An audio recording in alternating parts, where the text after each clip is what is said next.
السلام علیکم دوستو، اردو کلاسک چینل پر خوش آمدید۔ معزز سامعین حضرات، آئیے سنتے ہیں رنگ آسماں قسط نمبر 105۔ معزز سامعین حضرات، آپ سے امید کی جاتی ہے کہ ویڈیو کو لائک کریں اور چینل کو بھی سبسکرائب کر لیں، شکریہ۔ سوجنا کے اس طرح غیاب پر وہ تینوں پریشان تھے۔ انہوں نے سوجنا کو بہت تلاش کیا، مگر وہ یہاں ہوتی تو انہیں ملتی۔ یہ ضرور اس ذلیل رابرٹ ہی کی حرکت ہو سکتی ہے۔ وہ سوجنا کو اپنے ساتھ بھگا لے گیا ہے۔ جو نے غصے سے دانت پیستے ہوئے کہا، تمہاری عقل ہمیشہ گھاس چرنے چلی جاتی ہے جو۔ اس کی بیوی فرپو فرنانڈیز نے اسے غصے سے گھورا۔ عقل کے اندھے، رابرٹ سے تو خود بھاگ کر ہماری پناہ میں آئی تھی، اس کے ساتھ بھلا کیسے جا سکتی ہے؟ تو پھر یہ حرکت اس ایشیائی لڑکی کی ہوگی، وہ بھی سوجنا سے ملنے کا خواہاں تھا۔ جو بولا، اب تم نے کچھ عقل کی بات کی، اس پر رینڈی نے کہا، لیکن اس پر بھی شبہ کم ہی ہے مجھے، وہ محض ایک فین ہی ہوگا، اس سونے کی چڑیا سوجنا کا۔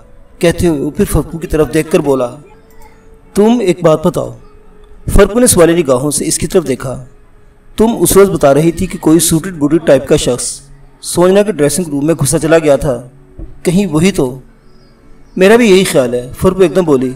مجھے بھی یقین کی حد تک اسی آدمی پر شبہ ہے کہ ہماری سونے کی چڑیا اسی کے بہلاوے میں آ کر اس کے ساتھ چلی گئی ہے۔ آخر وہ تھا کون؟ کیا اس کلب میں ہمارے کسی آدمی تک نے اسے نہ پہچانا؟ جو بولا، یہی تو حیرت ہے، رینڈی بولا۔ اب ہم اسے کہاں ڈھونڈے؟ مجھے وہ مل جائے تو میں اس کا خون پی جاؤں گا، اس نے ہمارے منہ سے نوالا چھینا ہے۔ جو کو تیش آ گیا۔ اب ایسا کرتے ہیں، سوجنا کے حوالے سے جو بھی یہاں آئے، رینڈی تم اس سے ملو گے اور اسے کریدنے کی کوشش کرو گے۔ فرپو بولی، میں خود آج سے علاقے بھر کے کلبوں کا چکر لگاؤں گی، وہ چڑیا چھپ تو نہیں سکتی۔ جو رینڈی نے اپنے سروں کو بیک وقت اسبات میں جنبش دے کر اس بات پر ساتھ کیا تھا۔ اجازت ملتے ہی شفیق کلب کے اندر داخل ہو گیا۔ صبح کا وقت تھا، اس لیے اندر صفائی ستھرائی کا کام ہو رہا تھا۔ میزیں کرسیاں الٹی پڑی تھی اور فرش دھویا جا رہا تھا۔ کاؤنٹر پر کوئی نہ تھا۔ وہی آدمی جو دروازے پر آیا تھا اور اسے اندر آنے کی اجازت دی تھی، وہ اسی لیے زینے پر چڑھتا ہوا ایک چھوٹے سے لاؤنج میں بٹھا کر چلا گیا۔ وہ شاید اسے پہچانتا تھا، پھر شفیق نے بھی یہی کہا تھا کہ اسے سوجنا سے ملنا ہے۔ شفیق یہی سمجھ رہا تھا کہ وہ آدمی اب اسے یہاں بٹھا کر سوجنا کو بلانے گیا ہے۔ اسے حیرت بھی ہوئی کہ اتنی آسانی سے یہ سب کیوں کر ہو رہا تھا، جبکہ وہ نہیں جانتا تھا کہ سوجنا یہ کلب چھوڑ کر جا چکی تھی اور کلب کے مالکان فرپو جو رینڈی نے ہی اپنے گیٹ کیپر سے کہہ رکھا تھا کہ شفیق آئے تو اسے اندر آنے دیا جائے۔ اس کے ذرا ہی دیر بعد رینڈی اپنی آنکھیں ملتا ہوا آیا۔ شفیق اسے دیکھ کر حیرت ہوئی۔ وہ تو سوجنا کے آنے کی توقع کیے بیٹھا تھا، بہرحال وہ سنبھل کے بیٹھ گیا۔ کیسے آنا ہوا؟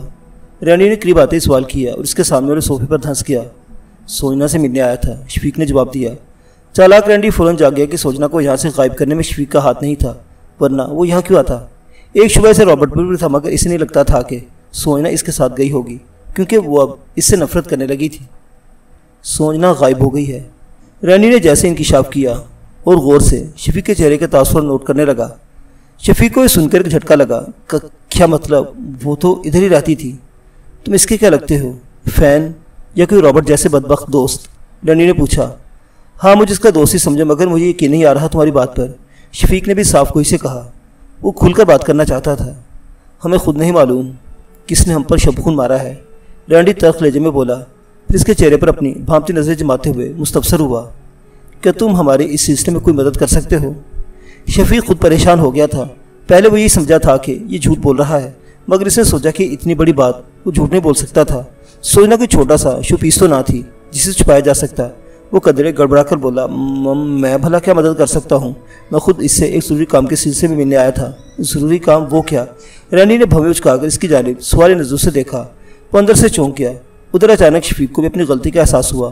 وہ فوراً بات بناتے ہوئے جھیپو ہوئی ہنسی کے ساتھ بولا، یہی کہ میں اسے پسند کرتا ہوں۔ اب تم یہاں سے چلے جاؤ، بہت وقت ضائع کر لیا میں نے تمہارے ساتھ، یہ میرے آرام کا وقت تھا۔ رینڈی ناگواری سے کہتا اٹھ کھڑا ہوا۔ تم خود ہی لوٹ جاؤ گے یا گیٹ کیپر کو بلواؤں؟ نہیں شکریہ، میں چلا جاؤں گا، مگر شفیق نے بھی کہتے ہوئے اپنی نشست چھوڑ دی۔ آخر تم لوگوں نے بھی اس کی تلاش میں کوئی قدم اٹھایا ہوگا، کچھ تو اس کے بارے میں پتہ لگا ہوگا کہ آخر وہ اچانک کہاں چلی گئی ہے، کہیں سے اغوا تو نہیں کر لیا گیا؟ ہم تلاش کر رہے ہیں، ممکن ہے پولیس کو بھی مطلع کرنا پڑے۔ رانی نے پولیس والی بات یوں ہی کہہ دی تھی۔ شفیق پھر نہیں رکا اور پریشان سا واپس لوٹ آیا۔ شفیق نچلا بیٹھنے والا آدمی نہیں تھا اور سوجنا کے سلسلے میں تو بالکل بھی نہیں۔ اس نے رات بھر میں پھر چکر لگایا اور بھیس بدل کر آیا۔ وہیں اس نے گاہکوں اور دیگر تماشائیوں کے درمیان سوجنا سے متعلق ہونے والی چمگوئیوں سے اندازہ لگایا کہ سوچنا کو یقیناً کوئی بڑے کلب کا اونر اونچی آفر دے کر لے گیا ہے۔ اس کے علاوہ کسی نے یہاں تک بھی درست اندازہ لگا دیا کہ یہ حرکت تیز کاروباری دماغ کے حامل اور کیفے ڈی گولڈ کے مالک مسٹر جون میری کی ہو سکتی ہے۔ شفیق کے لیے یہی کھود کافی تھا۔ اس نے دوسرے دن شام میں ہی اس کلب کا رخ کر لیا۔ کیفے ڈی گولڈ کو تلاشنے میں اسے چندہ دیر نہ لگی۔ وہ گیٹ پر پہنچا تو اس کا ٹکٹ بہت مہنگا تھا۔ شفیق نے پرواہ نہ کی اور ٹکٹ خرید کر اندر داخل ہو گیا۔ اس نے اپنا حلیہ بھی زیادہ بدلنے کی ضرورت محسوس نہیں کی تھی۔ وہ کاؤ بوائے طرز کی ٹائٹ پینٹ اور شوق سی شرٹ میں ملبوس تھا۔ سر پر اس نے ہیٹ بھی لگا رکھا تھا۔ رنگت سے وہ سانولا ہی ظاہر ہوتا تھا۔ اب مسئلہ یہ تھا کہ اسے مجبوری میں وسکی کا ایک آدھ پیک لگانا پڑتا۔ وہاں پہنچتے اسے خبر ہو گئی تھی کہ سوجنا کی گائیکی نے یہاں کیسی دھوم مچا رکھی ہے۔ اس کی تصویریں بھی اسے نظر آ گئی تھیں۔ یہی نہیں، جس اسٹیج پر وہ گاتی تھی وہاں ایک جانب اس کا اسٹیچو بھی رکھا گیا تھا۔ شفیق اسی اسٹیچو کو دیکھ دیکھ کر اپنا دل بہلانے لگا اور ٹھنڈی آہیں بھرتا رہا۔ تاہم وہ خوش تھا کہ اس نے سوجنا کو بالآخر تلاش کر ہی لیا تھا۔ اب اس سے ملاقات کا مسئلہ تھا۔ اس کا شو دیر سے شروع ہوتا تھا۔ اس نے کسی طریقے پر عمل کرنے کا سوچا۔ جلدی سے پتہ لگ گیا کہ سوجنا کا کمرہ خاص کس طرف تھا۔ وہ یوں ہی ٹہلتا، پیک لگاتا اور وہاں موجود فرنگن حسیناؤں کو اپنے ساتھ ڈانس کی دعوتیں دیتا ہوا بالآخر اپنی چابک دستی اور ذہانت کے بلبوتے پر سوجنا کے کمرے میں جا پہنچا۔ وہاں سوجنا ایک انگریز خاتون کے ساتھ موجود تھی جو اس کی ڈریسنگ اور میک اپ کے سلسلے میں مصروف تھی۔ شفیق سوجنا کو دیکھ کر لمحہ بھر کو مبہوت سا ہو گیا۔ اس نے سوجنا کو پیراڈائز کلب میں بھی اچھی پوشاکیں اور بھرپور تیاری کے ساتھ دیکھا تھا، مگر یہاں کی بات اور تھی۔ ہلکے میرون کلر کی میسکی میں اس کا نرم و نازک مرمری جسم حسن و شباب کا ایک طلسم سا بکھیرتا محسوس ہو رہا تھا۔ سوجنا کو ایسی دل فریب رعنائیوں میں دیکھ کر بے اختیار شفیق کا اس کے قریب جانے کو جی چاہا۔ ادھر سوجنا اور خاتون دونوں کی ایک ساتھ اس پر نگاہ پڑی۔ سوجنا تو شفیق کو دیکھ کر لمحہ بھر کو ہک دک سی رہ گئی۔ البتہ انگریز عورت نے انتہائی ناگواری اور ڈانٹنے والے انداز میں شفیق کو جھڑک دیا۔ اے مسٹر، تمہاری اس طرح مادام کے کمرے میں آنے کی جرت کیسے ہوئی؟ فوراً باہر نکل جاؤ ورنہ۔ ٹھہرو ایلزا، سوجنا نے اسے روک دیا۔ یہ میرا ایک عزیز واقف کار ہے۔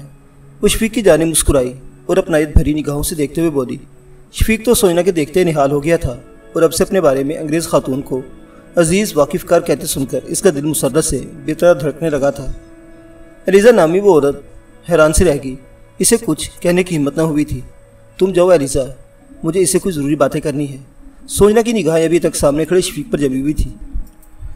وہ اسے کاؤ بوائے طرز کی پینٹ شرٹ پہنے دیکھ کر اچھا لگا تھا۔ ایلیزا شفیق کو عجیب عجیب نگاہوں سے تکتے ہوئے کمرے سے باہر نکل گئی اور پھر اس نے سیدھا کلب کے مالک جون میری کے آفس روم میں جا کر دم لیا، کیونکہ اس کی ایلیزا کو سخت ہدایت تھی کہ سوجنا کو اول تو کسی آدمی سے نہیں ملایا جائے، اور اگر کوئی ایسی خواہش کی ضد کرے تو اسے پہلے اس کمرے میں لایا جائے گا۔ ایلیزا اب اسے وہی اطلاع دینے کے لیے آئی تھی، مگر اسے جون وہاں نظر نہیں آیا۔ وہ انتظار کرنے لگی۔ وہ یہ اطلاع دیے بغیر اپنے باس کے کمرے سے نہیں جانا چاہتی تھی۔ ادھر تنہائی ملتے ہی شفیق کا دل مچل اٹھا اور بے اختیاری میں وہ آگے بڑھا اور سوجنا کو خود سے لگا لیا۔ سوجنا تم کہاں چلی گئی تھی؟ کتنا تلاش کیا میں نے تمہیں۔ سوجنا نے اپنے عاشق نامراد کی اس بے اختیاری اور محبت بھری بے چینی پر کوئی اعتراض نہ کیا اور پھر خود کو دھیرے سے الگ کرتے ہوئے بولی، بہت سمارٹ لگ رہے ہو اس کاؤ بوائے کے ڈریس میں۔ شکریہ، شفیق نے ہولے سے مسکرا کر کہا۔ آؤ اندر، اپنے کمرے میں چل کر آرام سے باتیں کرتے ہیں۔ اچھا وہ تم آ گئے، مجھے بھی تم سے ملنا تھا۔ مجھے کہہ دو، اسی لیے ملحقہ کمرے میں آ گئی۔ شفیق اس کمرے کی کشادگی اور تعیش بھری آرائش دیکھ کر ہی گنگسا ہو گیا۔ بہت آرام دہ کمرہ تھا۔ سوجنا نے اسے ایک صوفے پر بیٹھنے کا کہا۔ پہلے یہ بتاؤ، وائن پیتے ہو؟ یہاں ایک سے ایک وائن ملتی ہے، یا پھر کچھ کھانے کا موڈ ہے؟ شفیق کو اس کا انداز عجیب سا لگا، مگر وہ دور گزر گیا اور بولا، نہیں، مجھے کچھ بھی نہیں پینا۔ میں تمہاری امانت کے سلسلے میں آیا تھا۔ مجھے معلوم ہے، سوجنا نے کہا، اور مجھے اس کا پورا یقین بھی تھا کہ تم اس امانت میں خیانت نہیں کرو گے، لیکن مجھے جلدی نہیں ابھی۔ لیکن مجھے جلدی ہے، شفیق نے فوراً کہا۔ وہ پریشان سا نظر آنے لگا تھا۔ سوجنا بھی اس کے چہرے کے ایک دم بدلتے تاثرات دیکھ کر بے چین ہو گئی۔ کیوں، ایسی کیا بات ہے؟ ویسے تم کچھ پریشان بھی لگ رہے ہو، ہوا کیا ہے؟ بالآخر سوجنا کو بھی سنجیدہ ہونا پڑا۔ شفیق نے اسے ساری بات بتا دی، کس طرح رابرٹ کو اس حقیقت کا پتہ چل چکا ہے کہ سوجنا نے ہی وہ صندوقچہ اس کے پاس رکھوایا ہے، اور اب رابرٹ صندوقچہ واپس لینے کے لیے اسے پریشان کر رہا تھا۔ میں اسی وجہ سے پریشان ہوں اور چاہتا ہوں کہ تم جلد از جلد اپنی امانت واپس لے لو۔ آخر میں شفیق نے اسے کہا تو یہ سن کر سوجنا کے حسین چہرے پر غصے کی سرخی نمودار ہوئی۔ رابرٹ کے تذکرے نے اس کا موڈ خراب کر ڈالا تھا، اسی لہجے میں بولی، رابرٹ کون ہوتا ہے میری چیز پر اپنا حق جتانے والا؟ میں اسے پولیس کے حوالے کر دوں گی، بلکہ ٹھہرو، میں خود ابھی تمہارے ساتھ چلتی ہوں وہ صندوقچہ لینے۔ لیکن ایک بات اور بتانا چاہتا ہوں، شفیق نے کہا، کیونکہ اس نے ابھی تک یہ نہیں بتایا تھا کہ رابرٹ रॉबर्ट ने चेतन नामी एक अहम शख्स का कातिल भी है और वो खुद इसका चश्मदीद गवाह है। वो क्या? सोनिया ने सवाली निगाहों से इसकी तरफ देखा। रॉबर्ट ने मेरी आंखों के सामने एक ऐसे शख्स का कत्ल किया है जो यहाँ बिंगम पैलेस में सियासी एजेंट के तौर पर मुकीम अशोक खटपाल का अहम आदमी था। हे भगवान, क्या वाकई? हाँ, फिर तो तुम्हें फ़ौरन पुलिस को इत्तला करनी चाहिए थी। तुम तो इस अहम वाक़े के चश्मदीद गवाह भी हो। सोनिया ने अपनी खूबसूरत आंखें फैलाकर कहा। मैंने पहले यही सोचा था, शफीक बोला, लेकिन फिर इरादा बदल दिया। क्यों? इसलिए कि तुम्हारी इमारत मेरे पास पड़ी थी। रॉबर्ट इस सिलसिले में मुझे फंसाने के लिए मेरे खिलाफ कोई गलत बयान भी दे सकता था और मुझे डर था कि कहीं पुलिस मुझसे तफ्तीश के बहाने तुम्हारी अमानत न छीन ले। ठीक है, मगर अगर ऐसी वैसी बात है तो वो अमानत तुम अभी मेरे हवाले कर दो। इसकी मालिक मैं ही हूँ, फिर तुम पुलिस को मुतल्ला कर दो। अभी सोनिया ने इतना ही कहा था कि अचानक दरवाजे पर दस्तक हुई और अगले लम्हे जॉन मेरी अंदर दाखिल हुआ। एलिजा ने इसे यहाँ भेजा था।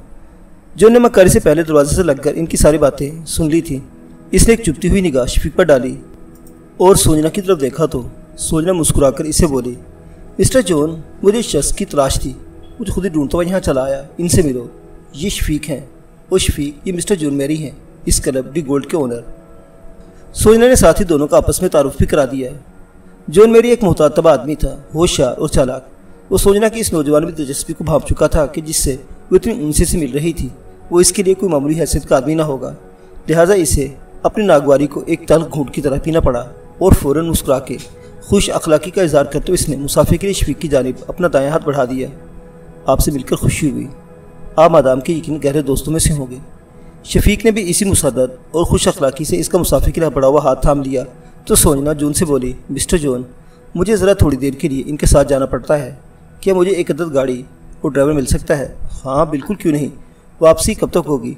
जॉन ने कड़े दिल से कहा। वो सोनिया को नाराज़ नहीं करना चाहता था और ना ही इस पर अपनी मर्जी मुसल्लत कर सकता था। मैंने बस आना जाना करना है, अपनी एक अमानत इन्हें दे रखी है, वही लेने जा रही हूँ। सोनिया ने बताया तो जॉन ने लम्हा भर कुछ सोचने के बाद मशवरा देने के अंदाज में सोनिया से कहा, फिर आप क्यों तकलीफ़ करती हैं? मैं मिस्टर शफीक के साथ ड्राइवर किए देता हूँ, वो इन्हें पिक एंड ड्रॉप कर देगा। इसकी बात सोनिया को तो मुनासिब लगी मगर शफीक को नहीं। वो खुद चाहता था कि सोनिया इसके साथ चले। मेरा ख्याल है ये ठीक रहेगा। क्यों शफीक? सोनिया ने जॉन की तायद में इससे पूछा। हाँ, जैसे तुम्हें मुनासिब लगे। चाहते हुए भी शफीक को यही कहना पड़ा। आप मेरे साथ तशरीफ़ लाएं, जॉन ने फ़ौरन शफीक से कहा और फिर इसने एक नज़र भर के सोनिया के चेहरे की तरफ देखा। वो मुस्कुरा रही थी। शफीक भी जवाब में मुस्कुराया और जॉन के साथ कमरे से बाहर आ गया। मिस्टर शफीक, जॉन ने इसके साथ राहदारी में चलते मुखातिब करके कहा, क्या बताना पसंद करेंगे कि मादाम को आप कब से जानते हैं? मादाम? शफीक ने इसके शाना बशाना चलते हुए सवाले निगाहों से इसे देखा। मेरा मतलब मिस सोनिया से था, जॉन बोला। वो दोनों अब एक दूसरे कमरे में आ गए थे और एलिजा वहीं मौजूद थी। वो एक बार भी शफीक को अजीब सी निगाहों से घूरने लगी। मेरी इनसे बहरी जहाज़ में मुलाकात हुई थी, शफीक ने सादा लोही में आकर बता दिया। तो इसका मतलब है आपकी मादाम से ज़्यादा पुरानी शनासी नहीं, जॉन ने कुछ सोचने से अंदाज में कहा। वो जैसे अंदर से अंदर कुछ अक्स करना चाह रहा था। जॉन ने देर नहीं लगाई और एक शख्स को हदायत देकर शफीक के साथ रवाना कर दिया। शफीक के जाते ही जॉन एलिजा को खास हदायत दे रहा था, इस लड़के पर निगाह रखना और मादाम को बिल्कुल अकेला मत छोड़ना। ये लड़का जब भी आए तो मुझे फ़ौरन मुतल्ला करना, मगर ख़बरदार मादाम से कभी उलझने की कोशिश मत करना। अपने ज़ाती मामलात में वो दखल अंदाजी पसंद नहीं करती, इसी वजह से उन्होंने पैराडाइज नाइट क्लब छोड़ा है। वो तो ठीक है बास, एलिजा बोली। इसका अंदाज़ा तफक्कुर लिए हुए था, लेकिन मादाम हमारे और इस क्लब के लिए अहम हो गई है। ऐसा कुछ करना होगा कि वो यहाँ से कहीं ना जा सके। मैं इसी सिलसिले पर गौर कर रहा हूँ। बहुत जल्द मैं मादाम के गिर्द ऐसा जाल बिछाऊँगा कि वो यहाँ से किसी दूसरी जगह जाने का सोचेगी भी नहीं, क्योंकि मैंने इनकी बातें सुन ली हैं। रॉबर्ट नामी किसी शख्स ने मादाम को धोखा दिया है। वो एक शख्स का कातिल भी है। अभी तुरुक का पत्ता मैं अपने हाथ में रखूँगा, हालात देखूँगा और फिर इसे खेलूँगा। ये कहते हुए जॉन के चेहरे पर गहरी सोच के आसार नमूदार होते चले गए। रॉबर्ट ने इसी रात अपने मंसूबे पर अमल कर डाला, मगर इसे कामयाबी नहीं हुई। हालांकि इसने बड़ी कामयाबी से मुश्ताक कैसरानी के घर में आधी रात के बाद नकब लगाई थी, लेकिन इसे संदूकचा कहीं नहीं मिला। वो अपने मुलिम रोड वाले काबुकनुमा फ्लैट में आकर सोचने लगा कि आखिर ये क्या मामला था। कहीं शफीक इसे धोखे में तो नहीं रखे हुए था, या फिर वो सोनिया को इसकी अमानत लौटा आया था। अगर ऐसा था भी तो इसे अब कौन सा कदम उठाना चाहिए।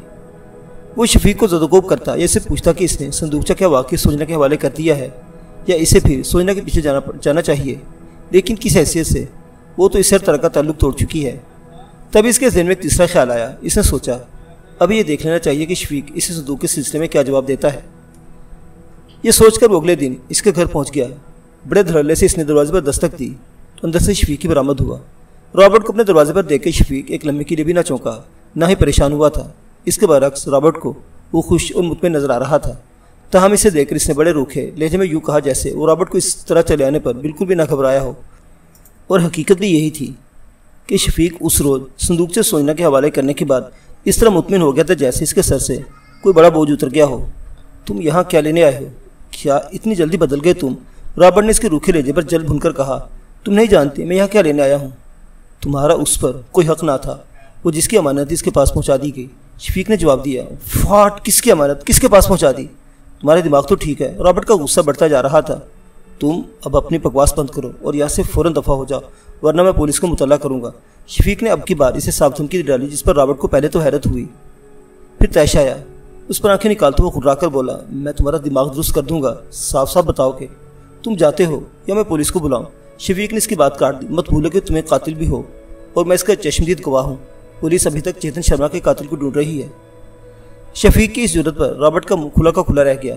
अब इसे यकीन आ गया था कि वो झूठ नहीं बोल रहा, क्योंकि जब तक वो अमानत इसके पास थी वो किसी वजह से डरा हुआ था, मगर अब यकीनन इसने ये अमानत असल मालिक के हवाले कर दी थी, इसीलिए मुतमईन हो गया था।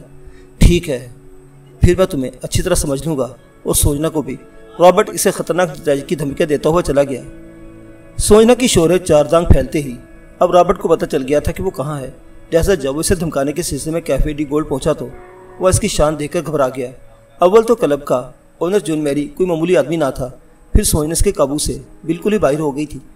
अब वो इस पर ना अपना हक जता सकता था और ना ही इस नजुकिया की मलकियत हासिल करने का रवादार रहा था। इसने सोचा कि बेहतरी इसी में है कि सोजना का पीछा छोड़ दे। वो अब इसके हाथों से निकल चुकी है, वरना सोजना और शफीक दोनों मिलकर इसके लिए मुश्किल खड़ी कर सकते हैं और जॉन मैरी इन्हें मुकम्मल सपोर्ट कर सकता था। रॉबर्ट की हालत अब हारे हुए जवारी किसी हो गई थी। फिर इसके जी में जाने की आई कि वो पैराडाइज नाइट क्लब की तरफ चल दिया और जाम पे जाम लुढ़ाने लगा। उधर फरपू जो रैंडी भी इसी की तरह की शिकस्त खुर्दा हो रहे थे। वो भी सोचना या जॉन मैरी का कुछ नहीं बिगाड़ सकते थे। रॉबर्ट ने शराब पीकर फरपू के साथ गम गलत करने की कोशिश की, मगर उन्होंने इसे क्लब से निकाल बाहर किया। रॉबर्ट का दिमाग चल गया और वो बहकी बहकी बातें करने लगा। अभी थोड़ी दूरी गया था कि अचानक पुलिस सायरन की आवाज़ पर चौंक गया। दो पुलिस कार इसके करीब आकर एक झटके से रुकी थी। उन्होंने रॉबर्ट को गिरफ्तार कर लिया। जॉन ने सोजना की मुश्किल भी आसान कर दी। सोना ने जॉन को अपने एतमाद में लेकर सारी बात बता दी थी, क्योंकि जॉन ने ही इससे उस रोज शफीक वाले मामले के हवाले से कहा था कि इसके साथ यहाँ कोई मामला है तो उसके साथ ज़रूर शेयर करे। मगर इसने चालाकी से काम लेते हुए यही नहीं बताया था कि इसने उस रोज़ दरवाजे के पीछे छुपकर इसकी और शफीक की बातें सुन ली थी। मगर सोजना ने भी इसी बिलाखिर बता दिया था, यह भी कि रॉबर्ट बिंगम पैलेस के ख़ास आदमी का कातिल भी है वगैरह। इस रोज़ सोजना का शो करने का मूड नहीं हो रहा था। वो इसी उदेड़ उमर मगर तनुमत शोफर, जिसका नाम इसे बाद में वेस्टर्न मैन मालूम हुआ था, अपनी कदरे मुजाफात वाली रहायशगाह में वापस आ गई। शोफर वेस्टर्न मैन इसे यहाँ छोड़कर लौट गया। इस वक्त शाम पूरी तरह झुकने लगी थी। दूर मगरिब की समत घास के मैदान के पार पहाड़ियों के पीछे डूबते सूरज की नारंगी अलविदाई किरणें अजीब तासुराती सा मंजर पेश कर रही थी। सोजना घर तो आगे, मगर यहाँ भी से एक नई वहशत आन दी है। वही बेजार कुन और कमगो कैथराइन, अपने काम से काम रखने वाला मुलाजिम, और वही बैकयार्ड में बनी ट्यूडर बर्कनेस की पुरस्कार कब्र। और इसे वो अजनबी पुरस्कार शख्स भी याद आ गया जो इसे हेड और लंबे बरसाती कोट में नजर आया था। सोजना को लगा जैसे वो एक बार फिर हालात के इसी मनहूस गर्दाब का शिकार होने वाली है, जिसमें इसके हरमा नसीब तकदीर हमेशा इसे डुबोती और कभी उभारती आई है। लेकिन भी दूसरे लम्हे इसने अपने इन ख्यालात को ज़हन से झटक दिया। मुझे इनसे क्या, मैं सिर्फ अपने कारोबारी ज़िंदगी और अपनी गुजर बसर से काम रखूँगी। भाड़ में जाइए कैथरीन, ट्यूबर का नाज और वो पुरस्कार अजनबी आदमी। इसने खुद से कहा, बड़ी मुश्किलों से तो मेरी भंवरज़दा ज़िंदगी की नाव किसी साहिल से लगी है। अब मैं इसे फिर दोबारा तूफ़ानों की जद में नहीं जाने दूंगी। ये सोचकर इसके मुस्तरिब दिल को कदरे सुकून मिला। इसने गुस्ल किया, खाना खाया और ताज़ा काफ़ी बनवाई। सर्दी बढ़ती जा रही थी, शाम रात में बदल रही थी। वो ऊपरी कमरे में खिड़की के पास ही कुर्सी पर बैठी थी। इसने कैथरीन से भी कोई बात नहीं की थी, क्योंकि इसके ख्याल में वो जितना इसके सामने तजस्सुस का इजहार करती, इतना ही कैथरीन इस पुरस्कार बनने की कोशिश करती थी। इसने इसे मुंह ना लगाया। कैथरीन के अंदाज़ो तवार से भी ये लगता था इसे भी शायद सोजना की बेपरवाही से कोई सरोकार नहीं। सोजना जिस खिड़की के करीब बैठी थी वो बाहर इस ज़हरी सड़क की जानिब खुलती थी जो मकान के गेट तक आई थी। खिड़की में लगा शीशा बंद था, पर्दा इसने खुद ही हटा दिया था। अचानक सोजना चौंकी। रवश पर इसे दूर किसी गाड़ी की हेडलाइट्स नजर आई। कोई मोटर कार इस तरफ आ रही थी। वो इसे देखने लगी। कार करीब आई तो इसे फ़ौरन पहचान गई। अरे, ये तो शोफर वेस्टर्न मैन है। क्या मिस्टर जॉन आ रहे हैं? मगर क्यों? वो उलझ गई। जॉन की रहायशगाह शहर में ही है। वो यहाँ कभी कभार ही आता था। अजीब बात थी कि अब तक सोजना को ये भी मालूम नहीं था कि जॉन शादीशुदा था या नहीं। नीज इसके अपने घर में इसके अलावा और कितने अफराद रहते थे। गाड़ी ने करीब पहुंचकर हॉर्न बजाया, तब सोजना भी नीचे उतर आई। ज़रा ही देर बाद इसने कार में से जॉन उतरते देखा, मगर इसके हमरा एक और आदमी भी था। दुबला पतला कदरे दराज का मत। पहली निगाह में सोजना को अपने ही देश का आदमी लगा। वो जॉन के साथ अंदर आ गया और सामने खड़ी सोजना को बगौर घूरने लगा। सोजना के इसके यूँ घूरने से घबराने लगी तो जॉन ने इस आदमी का सोने से तारुफ करा दिया। मादाम, ये बंगी पैलेस से तशरीफ़ लाए हैं, ख़ास तौर पर आपसे मिलने। इन्हें आपसे कोई बेहद ज़रूरी काम है। मिस्टर अशोक खटपाल नाम है इनका। एक हिंदुस्तानी रियासत नागरा की सियासी एजेंट है। अपने मुल्क और अपने इलाके के हवाले से इस आदमी का तारुफ सोजना को एक बार फिर सुकून बर्बाद करने लगा था। वो परेशान सी नज़र आने लगी थी। मुअज़्ज़िज़ सामीन हज़रात, मशरिक़ व मग़रिब की ये दास्तान अभी जारी है। बकिया वाक़ियात अगली किस्त में देखते रहिए। उर्दू क्लासिक। अल्लाह हाफिज़।